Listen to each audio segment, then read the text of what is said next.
Cartographers in the past have always been focused on getting people from point A to point B. The maps were built for people who were explorers. People were traveling from one country to another on a ship, and they needed a map to guide them. But if you look at what has happened over the last few years, all of us actually have become explorers. We may not be navigating the world in terms of going on a ship for 6 months and discovering new worlds, but we are trying to discover these micro worlds around us. Google Maps is really, if you think about it, it's mapping for the modern era. The old maps were paper, they were flat, they got folded up and stuffed into your glove box. These days a map is dynamic, it's live, it's interactive, and it's personalized to you, so it gives you customized things like directions from where you are to where you want to go. When we came out with Google Maps, it was a technology that really had not existed before. You don't have to click and wait to have the map pan.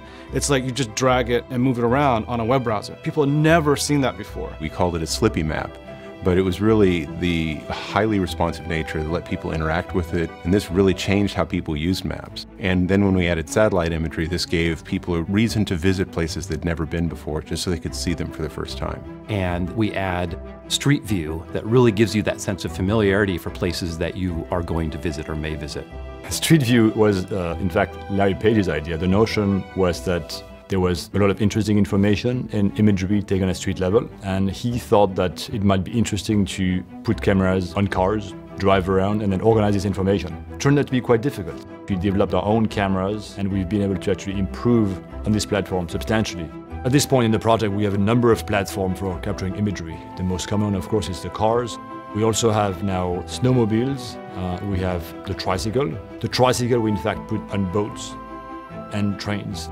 And we recently took Street View technology into some caves. So we're trying to go everywhere. The trick that Google has is that we do a great job of stitching it all together and producing one giant picture of the whole planet that you can zoom in and out of seamlessly.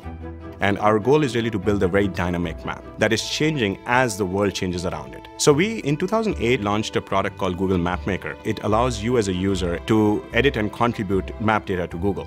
We really rely on our users to help us improve our maps. If a local business closes, it's the people who live down the street who are going to know that first, and we can make sure that change is reflected for everybody.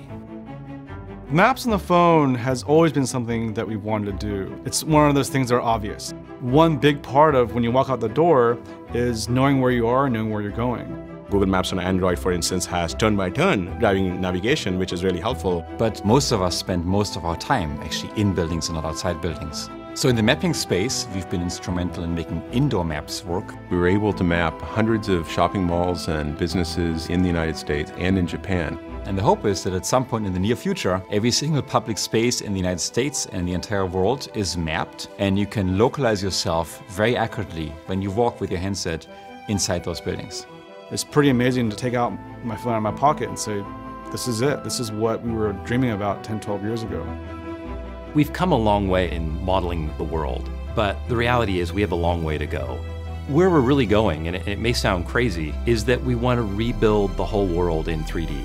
And we're constantly innovating to make that a reality. For example, we're now developing technology that allows us to model entire 3D cities from high-resolution aerial imagery. This will not only make our 3D coverage even more comprehensive, but it will allow us to build a more realistic and immersive mirror world. Obviously, building a map for the modern age is a giant task, but it's one that we're really committed to and we're making great progress on.